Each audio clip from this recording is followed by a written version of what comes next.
इस वीडियो में हम लोग देखेंगे ये कक्षा 5 जो है प्रकृति, जिसका कि पहले नाम था हमारा परिवेश, अब इसका नाम बदल करके इस सत्र से प्रकृति रख दिया गया है।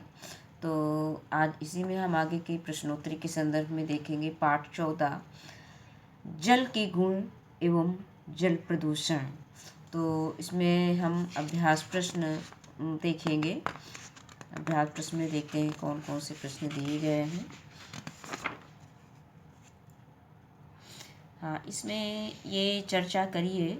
इसमें दिया गया है कि खुले कुओं का पानी क्यों नहीं पीना चाहिए, और दूसरा प्रश्न दिया गया है कि घड़े से पानी निकालते समय किन किन बातों को ध्यान रखना चाहिए, और तीसरा प्रश्न दिया गया है, ये कुछ प्रश्न दिए गए हैं, इन पे हमें बच्चों से चर्चा करनी है। घर और स्कूल में पीने के पानी का संग्रह किस तरह करना चाहिए। तो इन सभी के उत्तर हमने कॉपी में लिख लिए हैं।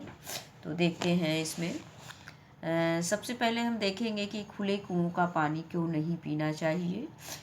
खुले कुओं का पानी खुला रहने के कारण प्रदूषित हो जाता है, इसलिए हमें खुले कुओं का पानी नहीं पीना चाहिए। दूसरा प्रश्न है कि घड़े से पानी निकालते समय किन किन बातों को ध्यान में रखना चाहिए। तो वैसे तो हम लोग सामान्य रूप से जानते हैं कि हमें हैंडल वाले बर्तन का यूज़ करना चाहिए, लेकिन हमें ये सब चीज़ें बच्चों को बतानी है, बच्चों से शेयर करनी है कि घड़े से पानी निकालते समय हमारा हाथ घड़े के पानी से ना छू जाए, इसके लिए हमें हमेशा हैंडल लगे बर्तन का प्रयोग पानी निकालने के लिए करना चाहिए। इसके बाद अगला प्रश्न इसमें दिया गया है कि घर और स्कूल में पीने के पानी का संग्रह किस तरह करना चाहिए। तो इसका उत्तर है कि घर और स्कूल में पीने के पानी का संग्रह हमें साफ और ढक्कनदार बर्तन या टंकी में करना चाहिए। मीन्स ऐसे बर्तन में करना चाहिए जो ढक्कनदार हो, यानी बंद हो, खुला पानी ना हो, ऐसे बर्तनों का हमें प्रयोग करना चाहिए। इसके बाद आते हैं हम अभ्यास प्रश्न में। अभ्यास प्रश्न में दिया गया है कि सही वाक्य पर सही का चिन्ह तथा गलत वाक्य पर गलत का निशान लगाएं। पहला दिया गया है कि मोम पानी में घुल जाता है, तो ये सेंटेंस गलत है। इसके बाद खा दिया गया है कि जल प्रदूषण का एक कारण कारखानों से निकला हुआ कचरा भी है, ये सही है, इसमें सही का निशान लगा देंगे। जानवरों को इसमें इसके बाद प्रश्न संख्या ग आता है कि जानवरों को नदियों में नहीं नहलाना चाहिए। तो इसमें दिया गया है कि जानवरों को नदियों में ही नहलाना चाहिए, तो ये गलत है, नदियों में नहीं नहलाना चाहिए, उससे नदी का पानी दूषित होता है। इसके बाद आता है घा, खेतों में डाले गए कीटनाशक पदार्थ जल को प्रदूषित करते हैं, ये सही है। इसके बाद आता है अंगा, तेल पानी में घुल जाता है, ये गलत है, इसमें हम क्रॉस का निशान लगा दें। इसके बाद है बिले और बिलायक मिलकर बिलियन बनाते हैं, ये सेंटेंस सही है, इसमें सही का निशान लगा देंगे, राइट का। फिर इसके बाद छा है पानी के स्रोत के स्थान पर बर्तन धोने तथा जानवरों को नहलाने से पेयजल प्रदूषित हो जाता है, ये सही है। अब आगे आता है सोचिए और लिखिए, ये प्रश्न संख्या 2 है। पहला प्रश्न इसमें दिया गया है कि विलेय और विलायक में आप विलेय और विलायक से आप क्या समझते हैं। तो विलेय किसी द्रव में घुलने वाले पदार्थ को विलेय कहते हैं, और विलायक क्या है, विलेय पदार्थ जिस द्रव में घुलते हैं उस द्रव को विलायक कहते हैं। आगे आता है विलयन किसे कहते हैं। द्रव में किसी विलेय पदार्थ के घुलने पर विलयन बनता है। अगला प्रश्न इसमें दिया गया है कि जल प्रदूषण किन कारणों से होता है। तो इसका उत्तर हो जाएगा कि जल प्रदूषण निम्न कारणों से होता है। कारखानों से निकला हुआ अपशिष्ट पदार्थ नदियों में छोड़ा जाता है, जिससे नदियों का जल प्रदूषित हो जाता है। कृषि कार्य हेतु उपयोग में लाए जाने वाले कीटनाशक भी जल प्रदूषण का कारण होते हैं।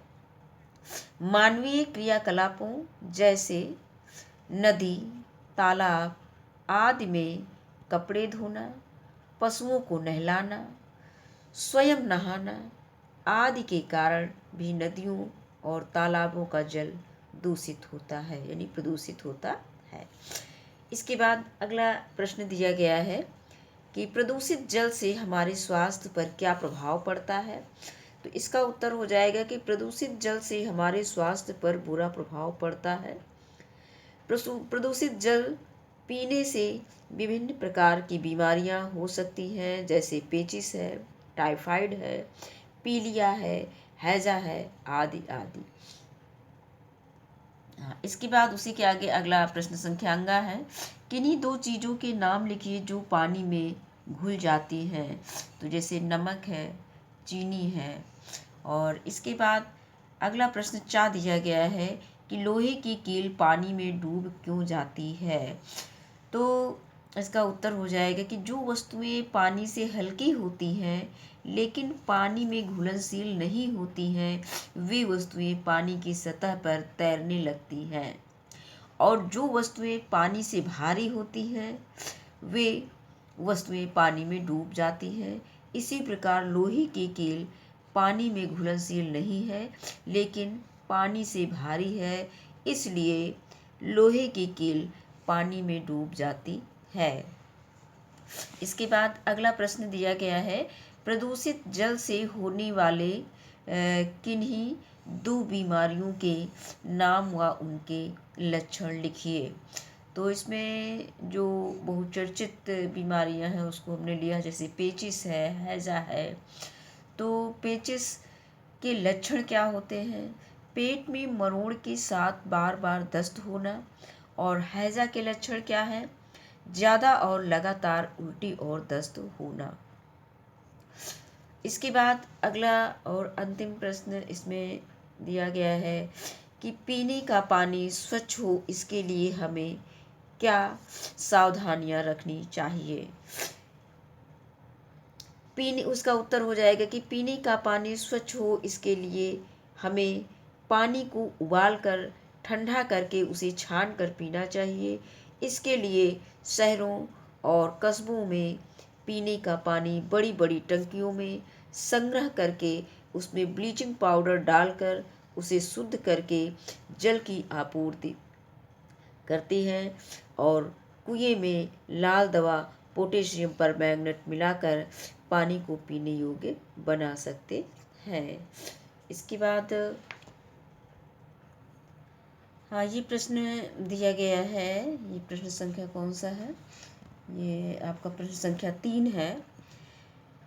पानी के एक भरे बर्तन में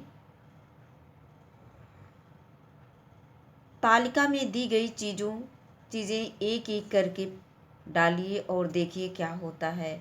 तो ये एक्सपेरिमेंट हम क्लास में बच्चों के साथ करवा सकते हैं। पानी में डाली हुई चीज़ें, जैसे हम पानी में कोई पत्ती डालेंगे और देखेंगे क्या पत्ती तैरती है या डूब जाती है। तो अगर जब तैरेगी तो उसमें हम तैरने का निशान लगा देंगे। तो हम देखेंगे कि पत्ती जो है पानी में तैरती है, तो इसमें हम तैरती में है सही का निशान लगा देंगे। इसमें ये पहला करके दिखाया गया है। फिर खाली कटोरी अगर हम पानी में डालेंगे तो वो तैरती है। और माचिस की तीली वो भी तैरेगी। साबुन की टिकिया ये तो डूब जाती है। इसको हम करके भी देख सकते हैं या बच्चों से कह सकते हैं कि घर में करके देख लें। प्लास्टिक की खाली बंद बोतल ये भी तैरती रहेगी। और फिर पानी से भरी हुई प्लास्टिक की बंद बॉटल ये पानी में डूब जाएगी, तो हम इसमें सही का निशान लगा देंगे। फिर लकड़ी का टुकड़ा ये तैरता रहेगा। तो इस तरह से ये अभ्यास खत्म होता है। बस, धन्यवाद।